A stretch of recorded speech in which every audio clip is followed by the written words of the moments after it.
Hi everybody, this is just a quick follow-up to part 2 in the ICM 132 scale Falco build.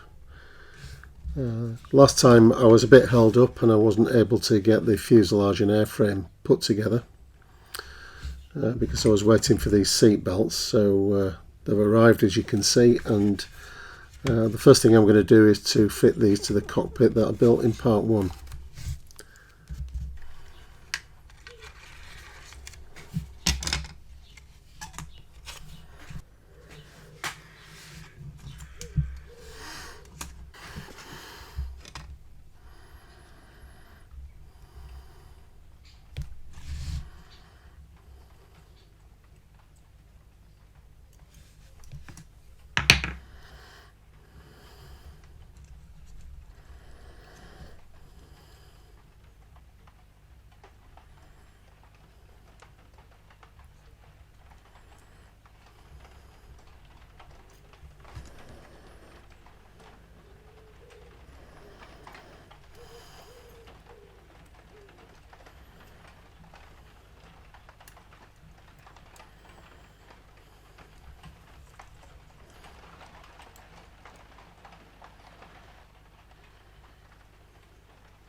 One of the disadvantages of these Edward steel seat belts is that they're only printed on one side.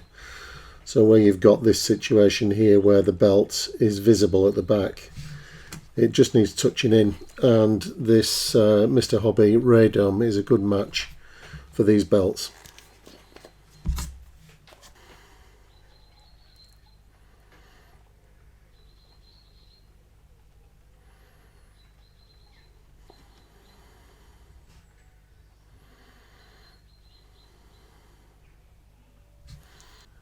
Alright, so with the belts eventually in the cockpit, I'll get this fitted into the fuselage halves at this stage.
It's a really nice fit. That fuselage goes together without any problems, and it's nice to see a bit of glue oozing out from a fuselage joint, I think, because if you leave that for a couple of days until the molten plastic's hardened again, what you're actually sanding at that point is just some reconstituted plastic from the fuselage. So it's much cleaner. If you try and sand it at this stage, what you're going to be doing is just tearing out the molten plastic from the joint, so it actually hollows the joint out, and you've got some filling to do after that. But if you do it this way, what you've actually got is a ready-made filler of melted plastic in the joint. So I'm much happier with those Edward photo etch belts. They're a lot more realistic. They lie a lot better than the Quinta Studios equivalents. So as I said, I'm going to leave that to dry for a couple of days, and I'll come back, sand all the seams. We can get the lower wings and the tail surfaces assembled.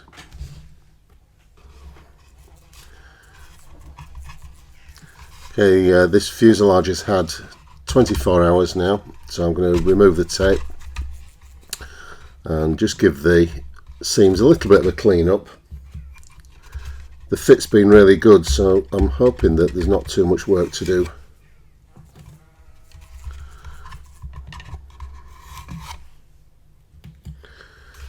One thing just to point out if you're building this kit is that when I joined the fuselage, I forgot to put the inserts here into these intakes.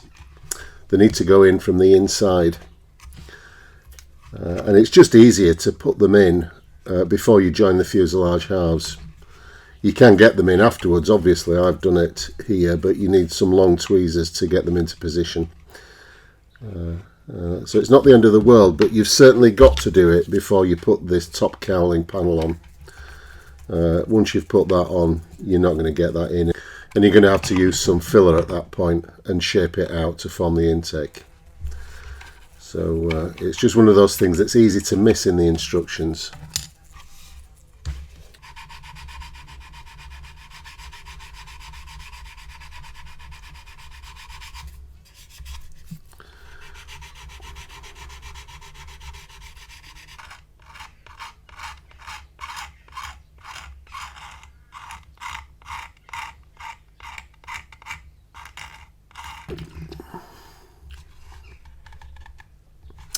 This is my favourite scribing blade, just to reinstate the panel line there.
Get the lower wings fitted now, just make sure that they're clean.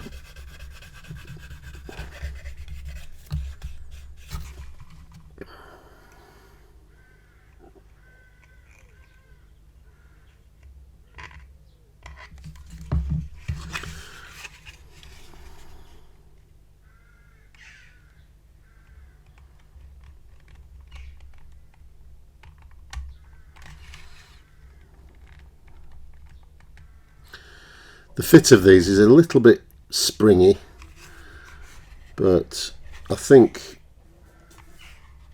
that they're going to go in all right. They're not going to need any major filling.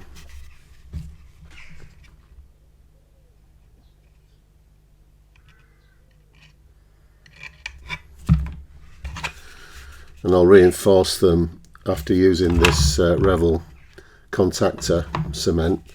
I'll just reinforce the whole joint with some liquid cement.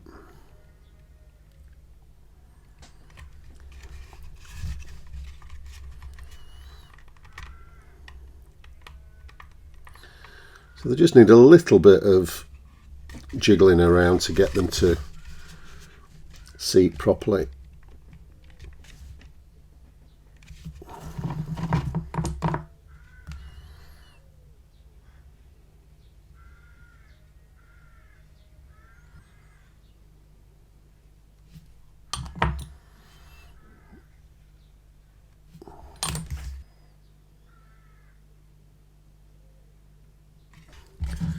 At this stage I'll also fit the horizontal stabilizers and elevators.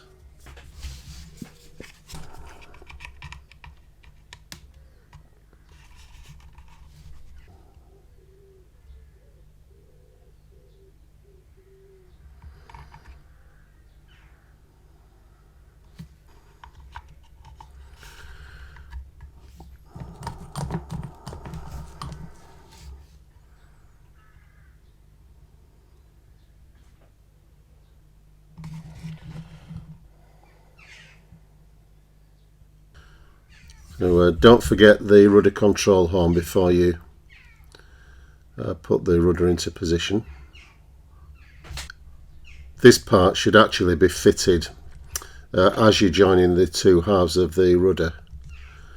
It's a little bit more awkward at this stage, and you've just got to trim it a little bit if you forget, like I did, to put it in.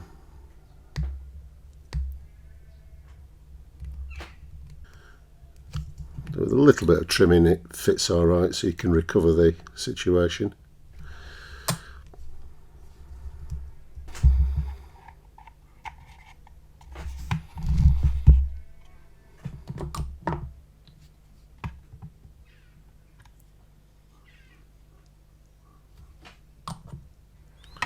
Okay, so I'll just set that to one side again.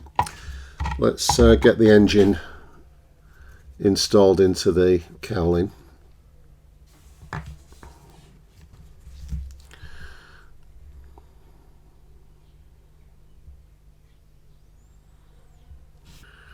The engine eventually gets trapped between the front and rear cowlings. So this is really just to hold it in place until I get those rear cowlings in position.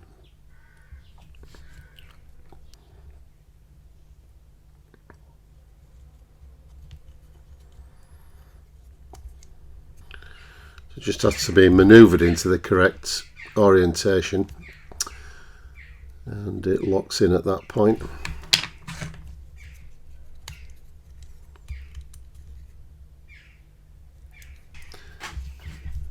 Now there is a bit of a difficulty with these parts in that this flange here, which mates onto the forward part of the cowling, is quite thick, and it's too thick to slide in behind or above the cylinder heads here. So what I've had to do is thin them out, and I've also used a round file to cut some grooves in the location of each cylinder head. And what that does is it allows the part to slip in like that. So you might be able to see the cylinder heads sitting in the grooves that I've filed. And what you're looking for here with this part is for it to be completely flush all the way around, so you get that new panel join there. That's what you're looking for. So all of these parts have had the same modification. You can maybe see it a bit more clearly on this one.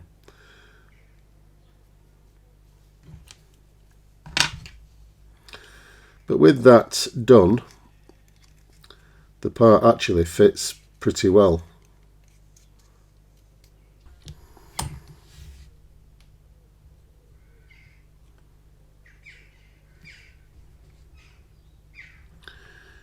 So excuse the jackdaws. They're noisy, squabbling birds, and we've got lots of them in the garden at the moment. They're an absolute nuisance.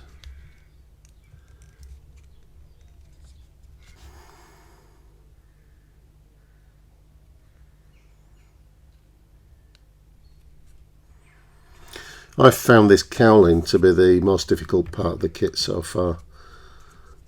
It does require quite a bit of effort to get it to look right. Okay, so with the cowling all trussed up, I'm going to leave that for a while to dry, and hopefully we'll be able to tidy the joins up and make it look presentable. These wing joins are fairly good, but I'll just tidy them up a bit with some Mr. Surfacer. This is Mr. Surfacer 500.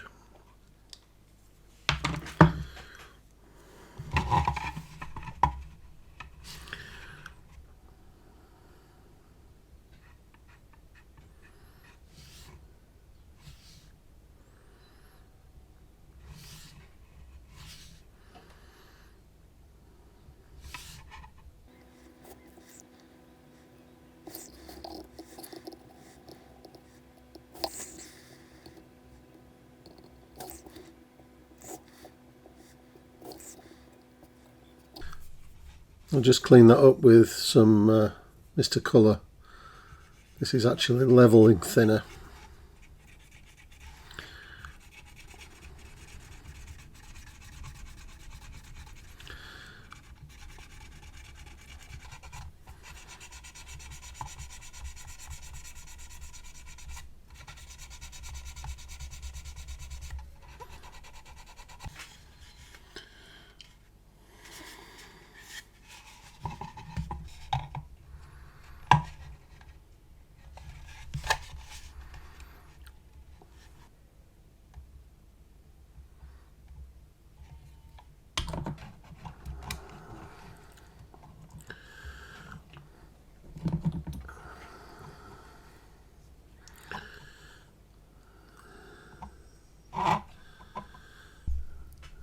This is the gun sight, which fits here on this decking, this nose decking, so it has to be installed at this stage.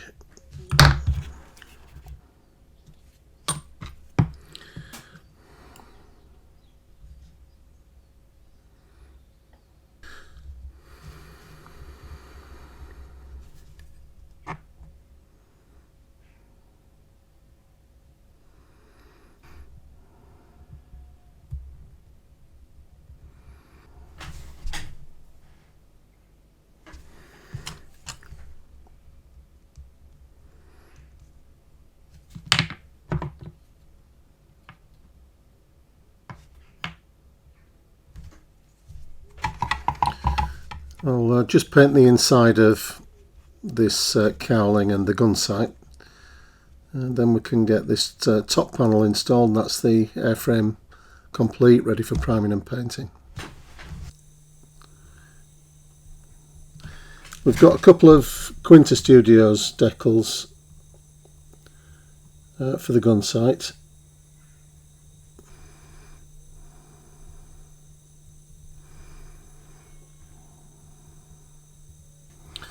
Following comments from some viewers last week, I'm using some PVA for these.